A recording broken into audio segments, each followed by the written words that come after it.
Poker players are some of the most superstitious people on the planet. You never count your money when you're sitting at the table. Don't play your favorite hand. Don't leave your chips in the rack. And for the love of the poker gods, don't buy in with $50 bills.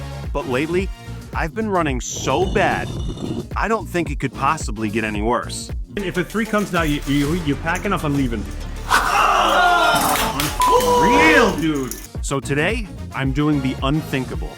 I'm playing an entire session using all the bad poker superstitions. Chips in the rack, $50 bills, unlucky seat, the whole disaster package. Will I finally break the curse, or will this be the new worst session of my life? Right, so if the guy makes it 4 big blinds and then 4 big blinds and then we're in small blind, we're going to make it at least 20 big blinds. If you guys have been following, Probably not. I am on quite the downswing. And not only have I been getting incredibly unlucky, but I can't blame it all on luck. My comment section would agree. I have not been playing the greatest poker. As you guys know, I'm very vocal about not believing in math. Well, I've been studying. Range from early position things look like. Notice there's a tiny number in the corner of the box here. This indicates your EV, so your expected value of when you're Desperate times you expect to win. call for desperate measures.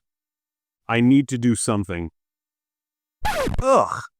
Who is this depressing, whiny prick?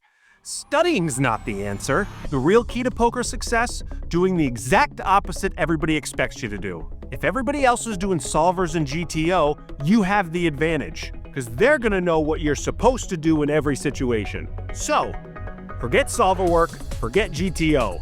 Today, we're conjuring bad luck. Why, you may ask? Because every time I try to manifest any good luck, the poker gods punish me for it. So today, we're gonna forget the poker gods and worship the poker devil. And maybe just leaning into a curse is the only way to break it.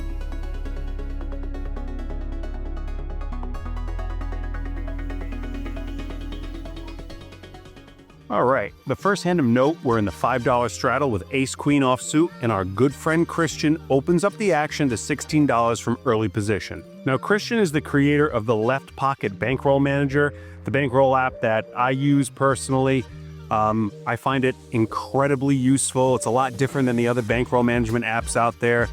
There's guided meditations to kind of help with the tilt, which we all know I have an issue with, as well as some check-in notifications. So a couple hours into your session, you'll get a little vibration on your watch or on your phone, and it will say, hey, maybe take a lap. Check if the game is still good. If you guys want to try the pro version of the app, which is everything it has to offer, if you use my code KBOULE, you'll get 1 month free. And I'm telling you, it's worth it. Now back to the table. Christian opens the action at $16 early position, folds over to the big blind who puts in the discounted rate, and I'm going to take this opportunity to 3-bet to $50. Christian gets out of the way and the big blind calls. Flops, all low cards. Not good for my holding, not good for my range. Big blind checks, and I decide to check back. A queen hits the turn, and after a second check, I put $25 into the middle because I feel like my top pair is now good, and I'm met with a pretty quick call. A scary river completes some draws, and when I'm checked to for a third time, my queen just becomes showdown value. So because of all the bad luck omens I have going on, I decide to play a little passively and just check it back. My queen is good. So bad luck isn't really rearing its head just yet when I look down at pocket jacks from the small blind. Folds over to the button who opens to $15, and I obviously 3-bet to $55. Christian gets out of the way, and so does the button. Out of here like full heads. I think I'm okay with not seeing a flop here, especially since it was probably going to come ace, king, 9, monotone spades or something like that. I'm really dancing with the devil here. Now, with just some pre-flop aggression, I take down a few more hands with a 3-bet, including pocket 7s, 4-5 of clubs, and jack 10 of spades. Things are going pretty smoothly. Nothing ridiculous has happened yet. I'm still playing out of the rack. I start chipping up fairly nicely, slowly. No ridiculous pots, but chips are going in the right direction. I start to get a little overconfident, thinking my master plan is working, thinking I can outplay the poker gods themselves. I decide to punish the 4 limpers and squeeze on the button to $30 with 7-9 of hearts. Looking back, this is not a bad play. If I read a book, I'm sure the book would say a squeeze here, especially on the button, is 100% the way to go. My sizing was just a bit off. I should have went like $50 to $65 here, maybe even more. I mean, these guys all just advertised the fact that they didn't want to play a big pot. I should have punished them. $100. But I went 30. So because of that sizing, I get 3 callers, but we go in position to a 10-king-4 1-heart board. Checks to me, and I see if I can take it down right now with a C-bet of 55. Works for 1, but not the low jack and the cutoff. A 5 of diamonds hits the board, and the low jack open jams for $110, and the cutoff snap calls. This was a weird hand. A weird hand indeed. No reason for me to stick around. I didn't record it, and I'm not the greatest historian, but I'm pretty sure 1 had 2 pair and 1 had the backdoor flush draw. I don't think the flush hit. I think 2 pair took it.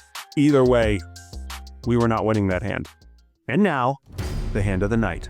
The hand of the night where we find out if my theory was absolutely correct, and we found that the secret to poker good luck is not through the poker gods, but through the poker demons. Or was I absolutely wrong, and there's no loophole for good luck, and I'm about to be punished by poker gods who feel mocked? I look down at pocket 3s from the cutoff, and it opened to $15. My buddy Christian throws in the call from the button, and we go heads up to a beautiful flop of ace, queen, 3, rainbow. Normally I would c-bet here, but I feel like a rainbow board of this texture isn't incredibly scary to me. So I decide to do the old school move of slow playing. I know, so 2010. I do not suggest slow playing any hand, especially in low stakes, unless you flop quads or a boat and you really need your opponents to catch up.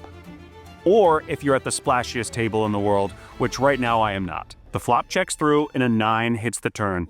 Now I bet $10 to be a little cheeky, and Christian makes it 30. After debating on whether to call or raise, I decide that I already missed out on a street of value from my slow play, so now's the time to get money into the pot. I make it $100 and Christian calls. Now, I'm nervous. Alarm bells are going off. Any decent ace probably would have 3-bet pre-flop, or definitely bet post-flop. Am I drawing dead?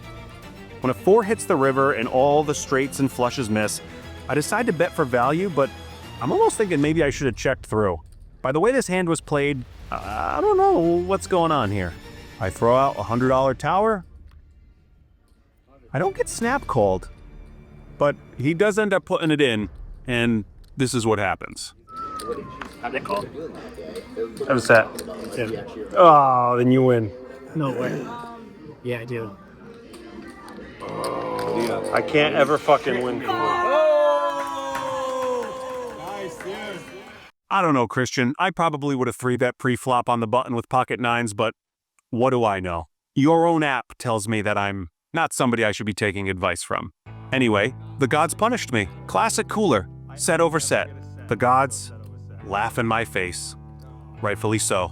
Well, it turns out that lighting sage, flipping a coin, wearing mismatched socks, playing out of the rack, doesn't quite beat solid poker fundamentals. I played it fine, but when you're chasing luck like it owes you money, eventually it stops answering your calls. Maybe, just maybe, instead of trying to hack poker with superstitions and good luck charms, I should open a solver and, study.